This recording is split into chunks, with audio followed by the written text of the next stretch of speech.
original pattern had 2 inches apart on the ties or the elastic connections. Then they modified it and said 3 inches. On a large mask, I would go a full 4 inches here, because I have found that the mask will not fit well and give you a good seal if you don't take a tuck in later. So you're going to lay this on there. Be sure that's your center seam running from the top of your nose down under your chin. So you're going to lay your pattern on there, and you're going to make pin marks where you want your 4 ties there, corresponding to those 4 inches apart. Okay, this is a large mask. You want to back it down. And I would make one prototype, get it all the way through and try it and see how you like it. But anyway, 4 inches apart. So once you've marked that place, then you'll go to the sewing machine on this one panel. You'll lay your tie on that mark, run it through your machine. I do it 2 or 3 times just to be sure you got it down tight. And do the same thing. As you can see, the tie's extending out. Don't do it into the mask. Be sure it's hanging out, and watch these ties when you're sewing. So you've got 4 ties attached to there. After you've completed that, then you're going to attach the front and the back of the mask. Okay? Let's see, this one's, and I've gone around and ironed it to make it a little bit easier. So I match up. Remember I said the top and the bottom are identical. It doesn't matter. It's only different right to left. So I'm going to match up the seams there. And so you can see how hard it is for me to poke a straight pin through only 2 layers of this fabric. If I had 4 layers and then doubled it over to 8, it would be so thick you'd never even get it through the sewing machine. But see, just imagine those ties have been attached. And then I'm going to match up my seams and pin it. And then I'm just going to proceed all the way around there. The ties are hanging out now. Be sure your ties are all hanging out. You go all the way around there. Now, then you simply go to the sewing machine. Now, people used to, or a lot of people will sew over pins. I have the absolute sorriest sewing machine that's ever come out of China here. As you can see, Brock, can you see where where it's all broken apart? I've got bamboo sticks with Scotch tape holding my spools because all my connections are torn up and thrown off. But you know what? You can make it work. So I would not sew over the pins because I'm down to like 2 needles. I don't want to break my needle. So I would pull out the pins, but just run it through. They said to do a zigzag. I just do 2 strips all the way around. Okay? Once you have finished that, you will then have a mask that looks something like this. Okay? Between where the 2 ties are on the sides. Okay? I have gone back and added a dart because if you don't, when you put the mask on, it will not close off airflow and you'll be getting virus particles coming in around the mask.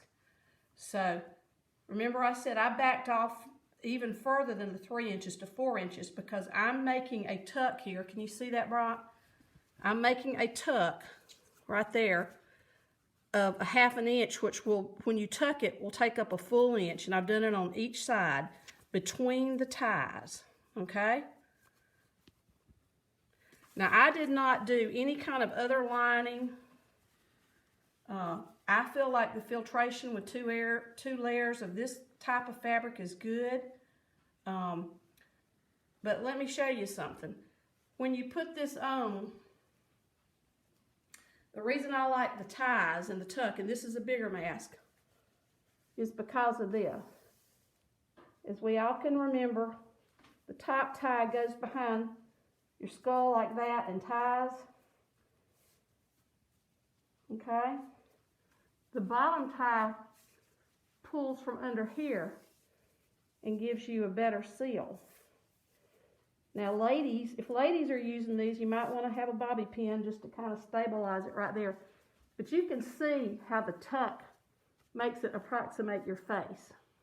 Okay? So in my other clinical trial, I've already proven you can breathe and not suffocate. They're water repellent. So you question, do you have a good seal around it? Well, how are we going to know? I don't know. Why don't we do this? If I had big gaping holes, it wouldn't look like that. So I think I've got a pretty good seal. I feel like I've got a good filtration. I've got water repellent. And the thing I like about these ties is it snugs the mask. You can make it comfortable. And I use the same fabric. I didn't do anything special. But the other thing I like about them, I see a lot of people on TV with elastic ones, and they're always doing this, you know, this. They're talking, they move it up. I think if you put one of these on, you're going to leave it alone because you've gone all the trouble to get it positioned and tied.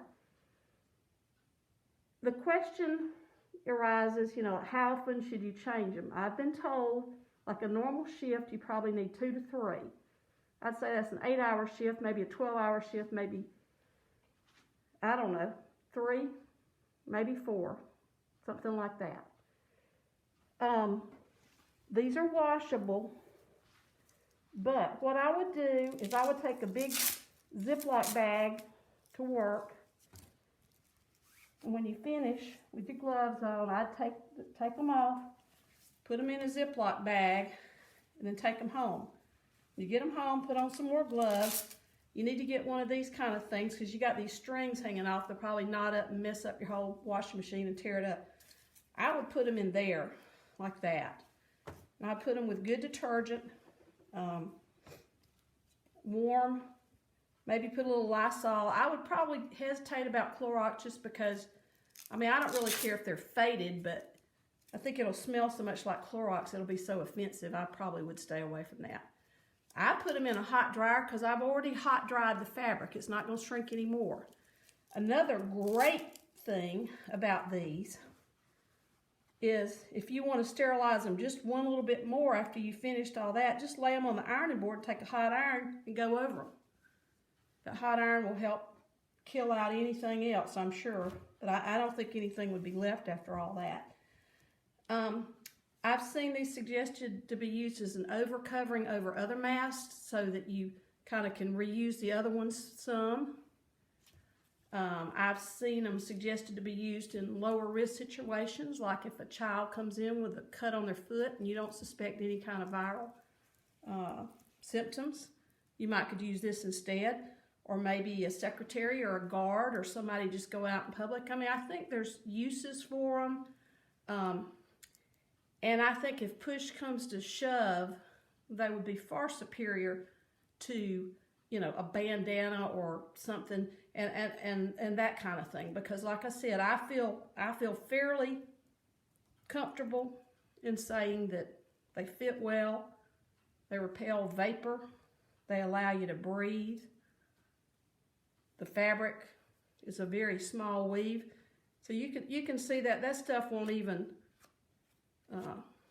ravel out when you do that.